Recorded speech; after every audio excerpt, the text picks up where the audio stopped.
Woo! Okay, so what a couple of days it has been. My goodness gracious me. Trump going off about the sports stars who may be taking a knee at the NFL. We've heard Theresa May going on about Brexit and about England taking longer time to get out. You've heard Jeremy Corbyn on the left saying that we need to leave the single European market. There's been so much going on, but I want to focus on one thing today. Even though I could talk about Brexit, even though I could talk about Trump, I want to talk about one thing. And my focus today is about bashing racial stereotypes in education. So the reason why I want to do this is because I was looking at a tweet of a friend of mine, a fabulous entrepreneur called Kalechi, and she was part of a panel talking about mental health within the Black community. And one of the subjects that came up, I saw on her timeline, was the persistent reminder of a lot of Black parents in the UK who would say to their sons and their daughters, especially within the education system and to a certain extent afterwards within work as well, that you have to work twice as hard as white people to be successful. So, as a bit of background, a bit of context, I have been speaking and working in schools as both a mentor, working as a tutor, doing speaking and training around raising aspirations for young people across the UK. That has ranged from working with African or Caribbean male students to mentoring highly educated and successful African and Caribbean students who have gone to Russell Group universities like Oxford and Cambridge and many of the other groups in those university groups here in the UK. I have worked with a lot of supplementary schools who have worked with raising aspirations from students from poorer or disadvantaged backgrounds, and also working with what I call those gifted and talented ones, those who have been very bright.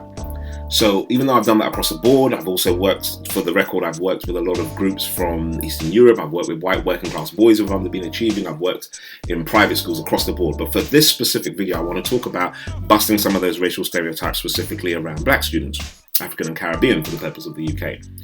Now, let me go back to that main question that I was talking about whether or not, as a parent, you are right or wrong to tell your son or daughter that they have to work twice as hard to be able to succeed as a white student. So I'm not going to condemn anybody who believes that or says that. I actually challenged my own parents when they said that to me. And I'm going to tell you for why. So for my children, myself and my wife, we made the firm decision that we would never tell our children or never compare our children to other students. Growing up, there is one thing that was quite prevalent within the expat Caribbean community here in the UK, in that our families were very, very prone to compare ourselves not only to other white students, but we would compare ourselves to other Caribbean students in the community, saying, "Oh, look, your son got an A. Why didn't you get an A star? Why are they doing so well?" There's comparison. I'm sure it happens in other communities, but I can only speak from the point of view of a Black parent from the Caribbean community. So we grew up with that, and so a lot of that stuff was quite jarring, and we made the decision that we weren't going to do that. And I think it's important to understand why we don't compare our daughters to other people. So one of the main reasons why we do not compare our daughters or tell them that they have to be able to work the same as a white person is because I do not want, in a system that's already geared in many ways against the success of a Black woman, I do not want them having that thinking or being burdened by that thought that they've got to try and work twice as hard. And here's the thing, if you tell your child that they've got to work twice as hard, how do you measure that twice as hard working? When they're in a class where there are some kids and people who are achieving, who are off the mark, who are incredibly talented, and they're doing really well and it seems effortless, how do you get them to measure what that twice as hard is? For me, I'm all about work your best, do your best. Work hard, but work smart. Look, I've worked and I've helped people from varying backgrounds, people who've had dyslexia and dyspraxia. I've helped them to be able to pass exams, to think about the way they're approaching to learning, how they can use different techniques around revision and exam techniques. I use that stuff, so I know exactly how I can work that with my specific daughters. I know how they've been able to achieve because I've watched them being able to progress over the number of years. And my thing is look, whatever skills and talents you have, I'm going to work with you to make sure that you do them as good as you can. Do not compare yourself to anybody else. Be the best you can be, and I will open as many doors as I can, and I will create as many opportunities and privileges for you as I can, but do not compare yourself to anybody else. And the reason being is because there's already a cognitive load. You go into spaces and you go into schools where let's be really honest, there are going to be many schools where there are teachers, there are systems where people already believe that being African and Caribbean, you're going to be inferior to somebody else. They don't believe that you have the IQ or the capacity or the behavior to be part of that environment. Now, some people will challenge me and say that's a bit unfair, David, but the reality is look, I've been into schools. I'm not going to mention them on air, but I can mention certain academy groups where I went in at year 7, and I know in that year, there were some 40 odd black guys. By the time I came back in year 11, there were 20. So half of those black young males got expelled from schools and were kicked out of that school, okay? Expelled out of those academies because the schools felt that they did not know how to manage their behavior. Now, what actually happens is at the end of the day, people look and they think, oh, these schools are really great. They've achieved really well, value added. These students have gone on and got some really good GCSEs. But no one has actually thought or really sat down and thought about, hold on, how come the demographic has changed over the course of the years when these guys were here? For me, that's racism. That's institutional racism. Why would I say it's racism? Because I know those same young men that are in there, there are people from other racial and ethnic groups who have been kept in the group, who have been given warnings, but because they've done all right, academically or on the border or maybe slightly, they've been kept within the schools, whereas those other ones that they see as troublesome or they won't be able to deal with them as late bloomers, they haven't been able to handle it. My sister-in-law is a professor, and she's been able to document the real change where you see there are a lot of young black students who are coming out of year 6 and going into school achieving really well, getting into year 7, and then by year 8, they have not been able to manage or in terms of behavior or the approach or even the teaching styles away from primary into secondary. Do I think that's intentional? Maybe not, but I have worked with a number of organizations where I think there's a way of being able to tackle that, because you cannot make an assumption just based on a demographic that person's not going to achieve. I often talk about my own head of year, a gentleman who I'm really close with now. He's become a really good personal friend of mine, Professor Tim O'Brien. I always talk about him quite a lot in my speeches. Why do I talk about him? Because he's my hero. Why? There were times in school where I'm a bit mouthy, but there were times where he was able to say to me, Dave, it's important for you to be able to recognize what it is that you're good at. Yes, you can talk, but don't get yourself into trouble just for the sake of it. You're capable of doing much and doing well. Loads of other teachers would say to me, Dave, get on the basketball team, get on the football team, go and do the running, because they knew I was good at athletics. Mr. O'Brien would say to me, yeah, it's good to be able to go on them, but make sure you get your studies in place first. And for me, that was the kind of hero that I wanted when I was in school. Now, the reason why I'm giving these points of view is that this teacher and other individuals around me who were exhibiting excellence and maybe didn't necessarily look the same as me, they were able to do things well without having that cognitive load of comparing themselves to other people by racial groupings or by ethnic groupings. It was about that excellence that they wanted to have for themselves. So for me, the reason why I challenge any notion that comes around you being inferior because of your racial standing is because it is about environment. It is about the kind of people that you expose yourself to. I'll give you a quick example. There's an amazing family of Nigerian heritage in the UK called the Imafidon family. I know Anne-Marie, who's the eldest there, youngest girl to go to Cambridge and get, undergraduate degree. Incredibly smart. The whole family have broken academics left, right, and centre. So if you're going to come to me with the information, excuse me, about black people not being able to achieve because of IQ, I can point you to that family. In fact, I can point you to a number of families. For the last 4 or 5 years, I've been one of the guest speakers at Mensa. For those of you who don't know who Mensa is where a number of people who have the highest IQ in the country, they go and they learn about being able to expand their mind even more. They get open to opportunities about Oxford and Cambridge and some of the top universities in the world and all the other institutions that could really do well from these really, really incredibly bright students. I can tell you that I go there nearly every year and I see black and Asian students there as well. So when people try to limit it down by that IQ, and I know there was a big kerfuffle on Twitter a little while back when a teacher, I'm not even going to go in and question his specific intention, but went there and he made a link between race and IQ, and then we went and we actually started to see the individuals who had formed the research behind that with these, were eugenics, were part of a eugenics movement. For those of you who don't understand eugenics, it's where individuals want to have, go and Google eugenics and you go and find it for yourself. Now, I'm not going to go and jump on that one teacher. Enough people have done that and pointed out and corrected what was wrong.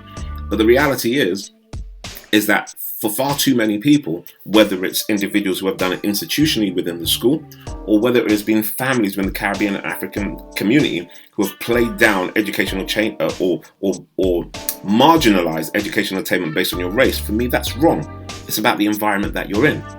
Again, as I come back to that family about the Imafidon family, they've been able to create not only smart incredibly talented mathematician and scientific students within their specific family, but the whole consensus and the whole excuse me, the whole model of how they approach education has been replicated. They've been able to do that with other students across the board, regardless of race.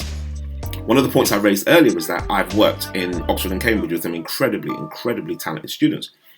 And I know in the last year or so there have been some photos, and there have been some really good coverage of individuals who have gone to Oxford and Cambridge. There was a school that I used to work with in North London, where two young ladies, they were able to make it to Oxford and Cambridge against all the odds, and they were the only ones from the school in North London and Edfield who had made it in a long while, and they were two young black girls.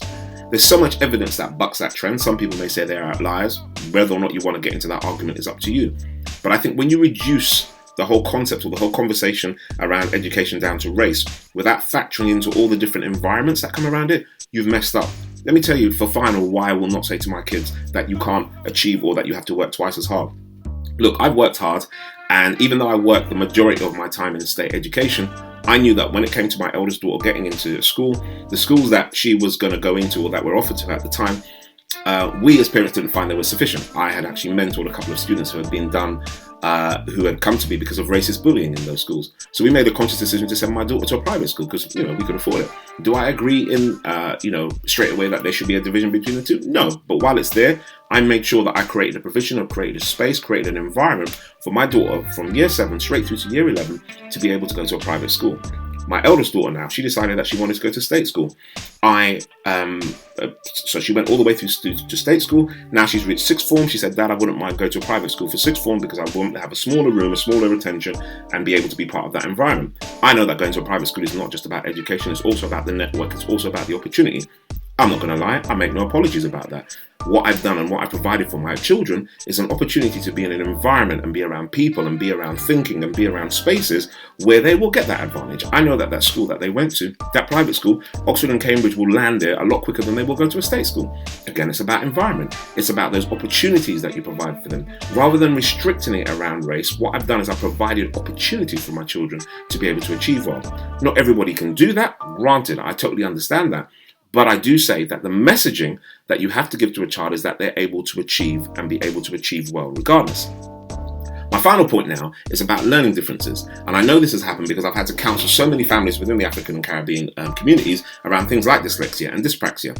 I've had so many students when I've gone and I've toured and gone to universities and gone and spoken there, or I've gone into schools where children have come up to me and they said, I feel really stupid because I'm dyslexic. I said, dyslexic is not about you being stupid. It's not about being dumb. It's just about the way you process. Because a lot of creatives I know, whether they be in around cooking and art and drama and food, and a lot of people who I know who run their own businesses have been dyslexic, or are dyslexic, should I say. Not being dyslexic, but they are dyslexic.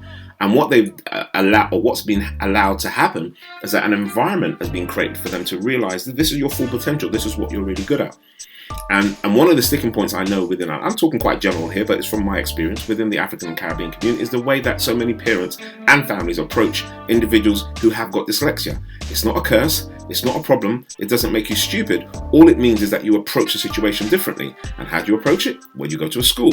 A school, in any specific local authority or academy group, has an obligation to provide equipment and teaching facilities in order to be able to deal with the fact that you may have a learning difference.